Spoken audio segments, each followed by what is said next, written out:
대림절 세 번째 주일에 하나님이 우리와 함께 하시는 이 임마누엘의 은혜가 우리 마음 가운데 가득하기를 주님의 이름으로 축복합니다.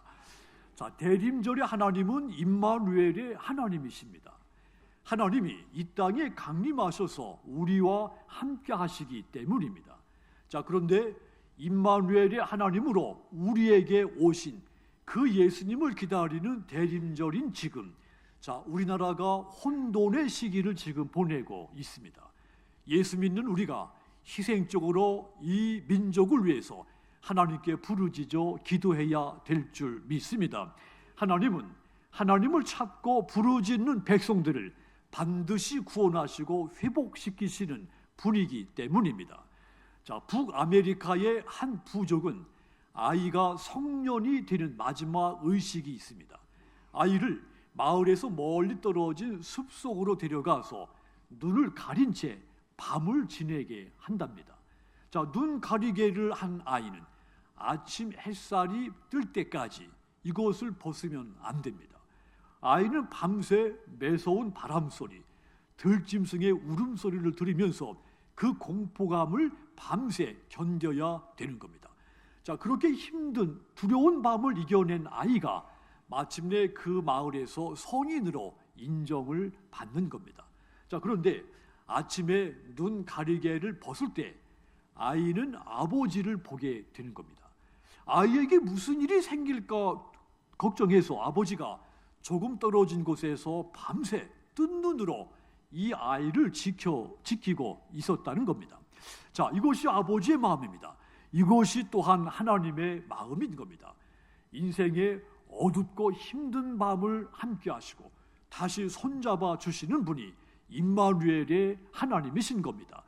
오늘 본문은 심판 이후에 절망하고 있는 이 백성들에게 구원과 회복의 소식을 전한 말씀입니다. 이스라엘 백성들을 역사의 새로운 주인공으로 삼겠다는 하나님의 비전을 선포한 메시지인 겁니다. 스바냐의 이름은 하나님께서 숨기셨다는 뜻입니다. 그리고 하나님께서 보호하신다는 뜻이 있기도 합니다. 한마디로 이름 그대로 하나님이 숨기시고 보호하셨다가 필요한 시대에 이 스바냐를 불러서 쓰신 겁니다. 스바냐는 왕족 출신이죠. 히스기야의 현손입니다. 요시야 시대 때 예언했던 사람입니다. 예레미야 선지자와 하박국 선지자와 동시대 사람입니다. 이 스바냐가 선포한 메시지의 핵심이 있습니다. 불순종한 유다의 백성들, 그리고 이방 민족들, 그들에게 하나님의 심판의 날이 가까이 왔다고 하는 것입니다. 자, 그 이전에 히스기야가 이스라엘의 종교 개혁을 단행했습니다. 자, 그런데 그의 아들 므낫세 시대에 들어와서 종교 개혁이 어디론가 사라져 버리고 다시 종교 혼합주의로 이 이스라엘이 빠지고 말게 됩니다. 정치, 사회, 종교적으로 혼란한 시기로 되돌아가 버리고 만 겁니다. 왕과 왕족들, 정치, 종교 지도자들, 그들뿐 아니라 일반 백성들까지 부패하고 타락하고 향락의 극에 달해 있었던 겁니다. 그래서 하나님이 이들을 심판하시겠다고 작정하시고 그 심판의 날이 가까웠다고 스바냐가 선포를 한 겁니다. 스바냐서 1장 14절 보시면 여호와의 큰 날이 가깝도다. 가깝고도 빠르도다. 여호와의 날이 소리로다. 용사가 거기서 심히 슬피 우는도다 했습니다. 하나님께서 하나님을 배반하고 따르지 않는 사람들, 하나님을 찾지 않는 사람들 심판하기로 작정했으니 그날이 가까이 왔다고 선포한 겁니다. 하나님께서 이 날을 통해 우상들을 모두 멸절시키고 뿐만 아니라 하나님을 배반하고 우상을 섬겼던 자들 또한 모두 멸절시키겠다고 선포를 한 겁니다. 이 심판의 날은 궁극적으로 말이죠, 세상 끝날에 세계 만민들에게 시행될 최후 심판의 날이 예언된 날이기도 합니다. 그래서 여러분, 오늘 우리 또한 최후 심판의 날에 영원한 멸망에 처할 악인의 삶을 내가 살고 있지는 않은지, 아니면 영원한 구원을 얻을 의인의 삶을 살고 있는지 우리 두렵고 떨리는 마음으로 우리를 되돌아보아야 되는 겁니다. 스바냐서 1장 18절 보시면 그들의 은과 금이 여호와의 분노의 날에 능히 그들을 건지지 못할 것이며 이 온 땅이 여호와의 질투의 불에 삼켜지리니 이는 여호와가 이 땅 모든 주민을 멸절하되 놀랍게 멸절할 것이라 그랬습니다. 그날 심판의 날, 우리가 일평생 힘써 쌓아 올려놨던 물질, 권세, 이것이 우리의 보호막이 되지 못한다는 말입니다. 자, 그런데 스바냐서 2장 3절을 보시면 여호와의 규례를 지키는 세상의 모든 겸손한 자들아, 너희는 여호와를 찾으며 공의와 겸손을 구하라. 너희가 혹시 여호와의 분노의 날에 숨김을 얻으리라 그랬습니다. 그렇지만 겸손하게 하나님을 찾으라는 것입니다. 왜냐하면 하나님은 패역한 백성들을 심판하시는 분이지만, 그러나 하나님을 찾는 겸손한 백성들을 심판의 때 숨겨주시는 사랑의 하나님이시기 때문이라는 말입니다. 그렇습니다. 하나님은 우리의 죄악을 심판하시는 분입니다. 심판의 날에는 우리가 힘써 쌓아 놓았던 권력, 재물, 그 어떤 것도 우리를 그 심판에서 보호해 줄 수가 없습니다. 오직 겸손하게 회개하고 하나님께 돌아온 사람만 그 심판에서 구원받을 수 있다고 했습니다. 하나님은 그에게 임마누엘의 하나님이 되시는 것입니다. 오늘 본문은 인생의 힘든 밤을 경험하게 될 이 백성들에게 하나님이 주신 예언의 말씀입니다. 심판이 이루어진 후에 내가 이 백성들 구원하겠다고 선포한 겁니다. 동시에 내가 이 백성들을 구원한 다음에 내가 이 백성들을 어떻게 통치할 것인가, 그것을 또한 보여준 말씀이기도 한 겁니다. 스바냐는 그것에 대해서 하나님은 원수를 멸하실 것이고 흩어진 백성들을 다 모으실 뿐 아니라 그들이 온 천하에서 칭찬과 명성을 받게 만드실 거라고 선포한 겁니다. 하나님께서 이 백성들을 회복시킬 계획에 대해서 스바냐가 백성들에게 선포한 겁니다. 이것은 죄는 심판하지만 백성들을 용서하시는 하나님의 사랑을 보여준 메시지이기도 한 겁니다.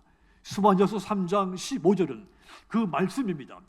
여호와가 네 형벌을 제거하였고 네 원수들을 쫓아냈으며 이스라엘의 왕 여호와가 네 가운데 계시니 네가 다시는 화를 당할까 두려워하지 아니할 것이라 그랬습니다.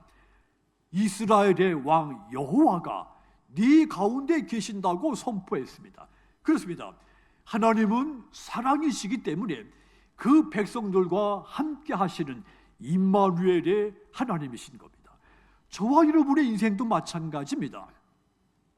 우리와 함께 하시며 우리의 모든 죄를 용서하신 그 하나님의 사랑 때문에 우리 삶이 영원히 회복이 된 것입니다. 이제는 그 백성들의 땅에서 교만한 자들과 자랑하는 자들이 다 사라지게 될 것입니다. 이제 비로소 이 이스라엘 백성들이 임마누엘의 은혜를 마음껏 누릴 수가 있게 됐습니다. 이제는 근심, 걱정, 두려움 할 필요가 없습니다. 하나님이 함께 하시는 이 임마누엘의 은혜 마음껏 충분하게 누릴 수가 있게 된 겁니다. 그런데 여러분, 오늘 본문에 보면 이 백성들이 인생의 힘든 밤을 지난 후에 모든 것이 다 끝났는데도 불구하고 임마누엘의 은혜를 마음껏 누리지를 못했습니다. 그 이유가 무엇일까요? 누릴 수 있는 환경이 앞에 주어졌는데 그 은혜를 누리지를 못했습니다. 그 이유가 무엇입니까? 첫 번째 이유가 있습니다. 슬픔에 붙잡혀 있었기 때문이었습니다. 14절 보시면 시온에 따라 노래할지어다, 이스라엘아 기쁘게 부를지어다, 예루살렘 따라 전심으로 기뻐하며 즐거워할지어다 그랬습니다. 기뻐해라, 기쁘게 부르라고 했습니다. 기뻐하며 즐거워하라고 외친 겁니다. 이 말은 반대로 이 백성들이 기쁘지 못하다고 하는 뜻입니다. 만약 이 백성들이 모든 어두운 힘든 밤이 지나갔고 이제는 기뻐할 일만 남았는데 그때 이들이 기뻐하고 있었다면 이렇게 스바냐가 외칠 필요가 없었던 겁니다. 백성들이 인생의 힘든 밤을 지나면서 느꼈던 이 슬픔 다 끝났지만 여전히 그 슬픔에 붙잡혀 있었던 겁니다. 슬픔에 붙잡혀 있으면 눈물이 앞을 가리게 돼서 이 앞이 보이지가 않습니다. 임마누엘이 하나님이 내 곁에 계시지만 그분이 보이지가 않는 겁니다. 그분을 느낄 수가 없는 겁니다. 그래서 기뻐서 노래할 수 있는 일이 많지만 노래할 수가 없는 겁니다. 성도 여러분, 이 땅에 오신 예수님은 우리 가운데 계신 분이십니다. 그러므로 여러분의 눈물을 씻겨주시는 그 주님을 바라보시기를 부탁을 드립니다. 여러분 가운데 계신 그 주님께 슬픔을 내어 맡기십시오. 그랬을 때 나와 함께 계시는 임마누엘의 하나님의 은혜 가득히 누릴 수가 있습니다. 슬픔을 떨쳐버릴 때 임마누엘의 은혜를 내 마음껏 누릴 수가 있는 겁니다. 두 번째 이유도 있습니다. 이 백성들이 임마누엘 은혜를 누리지 못한 두 번째 이유는 두려움에도 붙잡혀 있었기 때문입니다. 슬픔에 붙잡혀 있었고 두려움에 붙잡혀 있었던 겁니다. 16절을 보시면 그날에 사람이 예루살렘에 이르기를 두려워하지 말라, 시온아 네 손을 늘어뜨리지 말라고 했습니다. 두려워하지 말라. 이 백성들이 인생의 힘든 밤을 지내면서 두려움에 붙잡혀 있었던 것입니다. 죽음에 대한 두려움, 실패할 것 같은 두려움, 하나님의 진노가 임할 것 같은 이 두려움에 사로잡혀 있었던 겁니다. 모든 것이 끝났는데 여전히 그 두려움을 떨쳐버리지 못했던 겁니다. 그 두려움이 너무나도 커서 이미 자신들과 함께 계신 하나님 임마누엘의 은혜를 마음껏 누리지 못하게 된 겁니다. 세 번째 이유도 있습니다. 낙심에 붙잡혀 있었기 때문입니다. 낙심할 필요가 없는데도 불구하고 낙심에 붙잡혀 있었기 때문에 함께 계신 임마누엘 하나님의 그 은혜를 마음껏 누리지 못한 겁니다. 16절 후반부를 보시면 따라합시다. 시온아 네 손을 늘어뜨리지 말라. 아멘. 건강하고 활기찬 사람들은 손을 가지런히 모으게 마련입니다. 손을 늘어뜨리지 않습니다. 손을 늘어뜨리고 있다고 하는 것은 낙심하고 있다는 증거입니다. 어떤 일을 해야 하는지 또 하고 싶은 일에 대한 그 의욕 상실하고 있다는 뜻입니다. 여전히 과거 심판을 받았을 때 그 겪었던 고통 떨쳐버리지 못하고 두려워서 너무도 낙심에 빠져 있었던 겁니다. 낙심 떨쳐버리지 못하고 있었던 겁니다. 이 낙심이 너무 큰 나머지 현재 나와 함께 계신 하나님 임마누엘의 그 은혜를 마음껏 누릴 수 있는데도 불구하고 누리지 못한 겁니다. 성도 여러분, 이처럼 이 백성들 임마누엘의 은혜를 누리지 못한 이유는 세 가지인 겁니다. 슬픔, 두려움, 낙심에 사로잡혀 있었기 때문입니다. 그렇다면 여러분, 우리가 인생의 밤을 통과하면서 슬퍼하거나 두려워하거나 낙심하지 않고 반대로 하나님이 나와 함께 하시는 이 임마누엘의 은혜를 마음껏 누리려면 어떻게 해야 됩니까? 가장 먼저 왕이신 하나님께서 지금 우리 가운데 계신다는 것을 믿고 의지하셔야 됩니다. 15절 다시 보십시오. 여호와가 네 형벌을 제거하였고 네 원수를 쫓아냈으며 이스라엘 왕 여호와가 네 가운데 계시니 네가 다시는 화를 당할까 두려워하지 아니할 것이라 그랬습니다. 이스라엘의 왕이신 하나님이 우리 가운데 계신다고 했습니다. 그러니 다시는 화를 당할 것 같은 두려움을 품지 말라고 한 겁니다. 왕이신 그 하나님께서 인간의 몸을 입고 우리 가운데 오셨습니다. 그 하나님이 우리와 함께 하시기 위해서 이 땅에 오신 예수님이신 겁니다. 오늘 신약의 말씀 23절 다시 보십시오. 보라, 처녀가 잉태하여 아들을 낳을 것이요 그의 이름은 임마누엘이라 하리라 하셨으니, 이를 번역한즉 하나님이 우리와 함께 계시다 함이라 그랬습니다. 예수님은 우리와 함께 하시기 위해서 우리 가운데 왕으로 오신 하나님이신 겁니다. 왕은 다스리는 존재입니다. 왕이신 하나님은 우리를 지키고 보호하시고 다스리시는 분이십니다. 그래서 하나님을 왕으로 삼은 백성들은 언제든지 임마누엘의 은혜 속에 살게 되는 겁니다. 우리 또한 왕이신 하나님의 다스림을 받고 지금 살고 있는 겁니다. 하나님은 우리 인생의 왕이시며 내 삶의 모든 삶의 주인이시고 나의 생사 화복을 통치하시는 분이십니다. 그러므로 여러분의 삶이 늘 왕이신 하나님의 다스림, 통치 아래 있기를 간절히 기도하시기를 부탁드립니다. 어떤 일이든지 미리 낙심하지 말고 나의 왕이신 하나님께 맡기시기를 바랍니다. 그리하여 날마다 순간마다 함께 하시는 이 임마누엘의 은혜를 마음껏 누리는 저와 여러분들이 다 되시기를 주님의 이름으로 축복합니다. 또한 우리가 이 임마누엘 은혜를 마음껏 누리려면 두 번째도 있습니다. 나의 구원의 하나님이 나와 함께 계신다는 것을 믿고 의지하면 되는 겁니다. 하나님은 나의 구원의 하나님이십니다.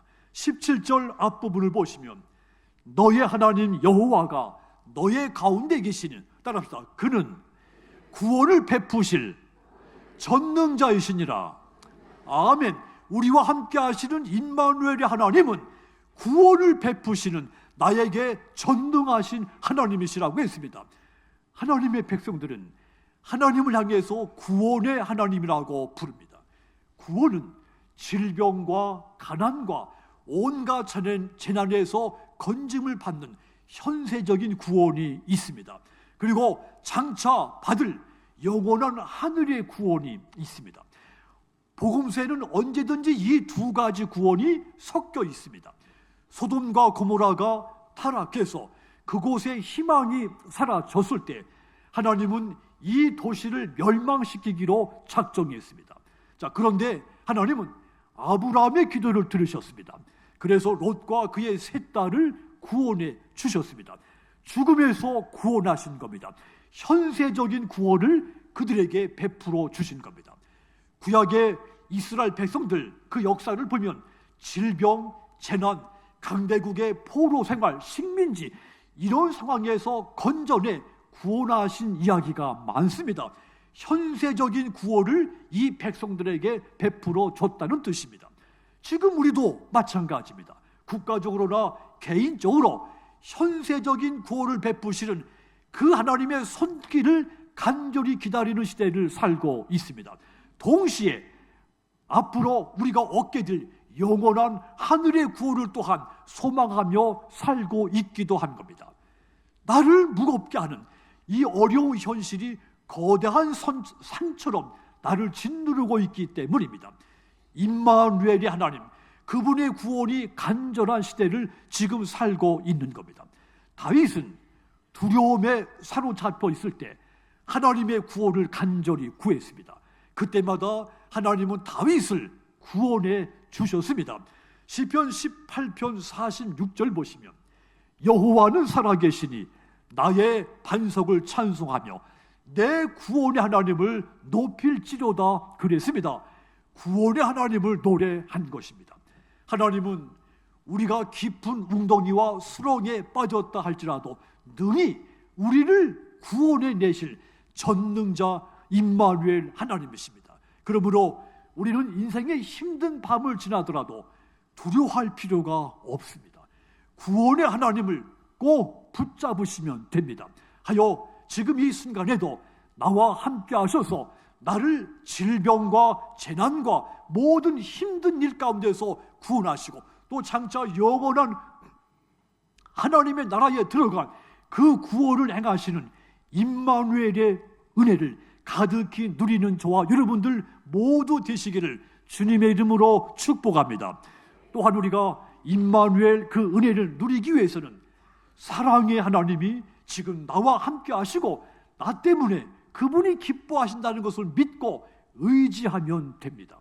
17절 후반절을 보시면 그가 너로 말미암아 기쁨을 이기지 못하시며 너를 잠잠히 사랑하시며 너로 말미암아 즐거이 부르며 기뻐하시리라 그랬습니다. 하나님은 우리를 보고 기쁨을 견디지 못하시는 분이라고 했습니다.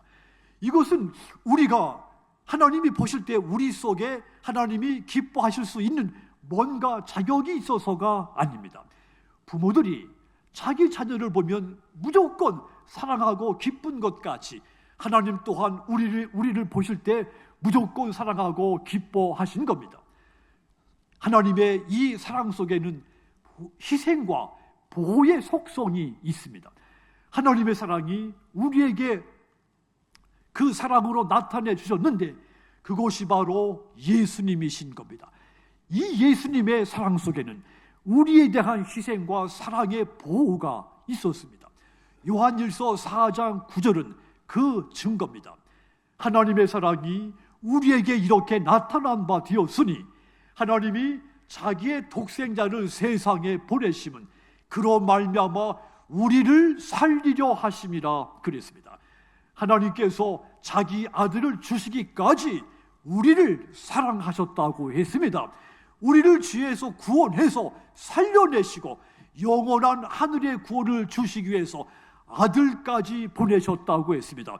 그 사랑의 하나님이 지금 이 순간에도 우리와 함께 계신 것입니다. 우리에게 임마누엘의 하나님이 되어주시고 계신 것입니다. 대림절은 하나님의 이 사랑이 우리에게 나타난 절기인 겁니다. 그 사랑을 알고 믿고 있으면 우리가 하나님을 기쁘게 할 수 있습니다. 또한 임마누엘 은혜는 그 사랑을 알고 믿고 의지하는 사람들에게 충만하게 임하게 되는 겁니다. 그러므로 여러분, 나와 함께 하시는 이 사랑의 하나님을 믿고 의지하시기를 바랍니다. 그리하여 이 대림절에 우리에게 강림하신 하나님, 임마누엘의 그 은혜 마음껏 누리시는 저와 여러분의 모든 삶이 되시기를 주님의 이름으로 축복합니다. 사랑하는 성도 여러분, 하나님은 우리의 왕이시며 구원을 베푸실 전능자시며 끝까지 사랑하시는 분이십니다.